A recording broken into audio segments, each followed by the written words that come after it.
Did you know that F1 Manager has a load of secret tips hidden away in the menus that can really help you with your career in F1 Manager? In this video, I'm going to go through and show you some of these really helpful and cool things that they don't tell you about.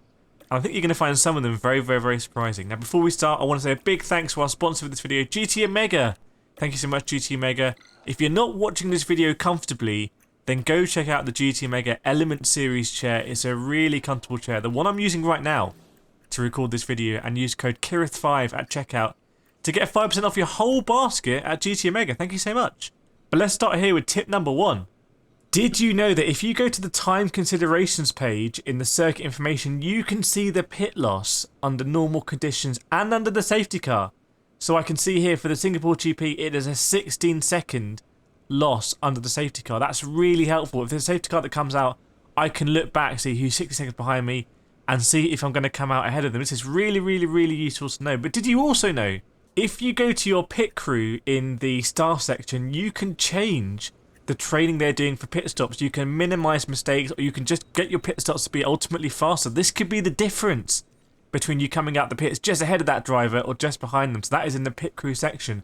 But did you also know, in the engineering team section, you can hire additional engineers for pretty much no money, actually.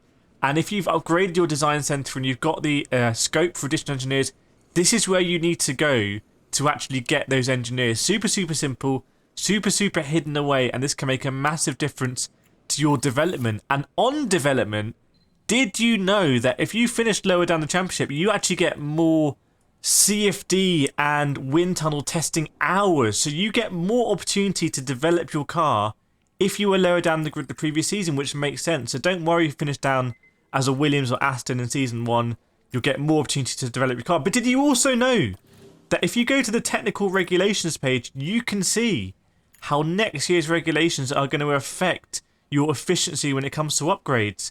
So you can see here and decide what to focus on when it comes to research for next season, or when you're in that season, what parts you should be doing first to improve.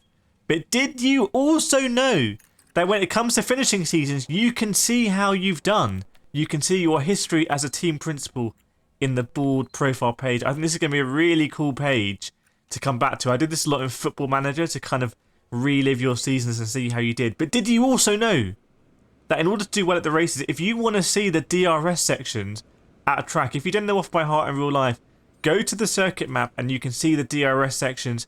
And this is really helpful when it comes to managing your ERS and doing some micromanagement. But did you also know that in the same circuit information section, you can see the car attributes that are really important for that circuit? So you can kind of predict whether your car is going to be good or not on a circuit, and you can actually prioritize your engine, your ERS and your gearbox for that. But did you also know that if you've used all of your gearbox to do your engine and ERS, you can purchase a new one by going to this page here, and that's where you purchase your thing? But did you also know that if you're not spending enough money, that you can see in your financial projections on this page, if you're going to have a massive surplus, there's kind of no point, and you should be spending that on facility upgrades. Now, there are so many more tips. I could just go on and on like this. So just let me know, did you find this video helpful? Do you want me to explain more kind of tips like this? Because there are actually there's so much in the game that's just not explained, but it's really helpful. So let me know in the comments.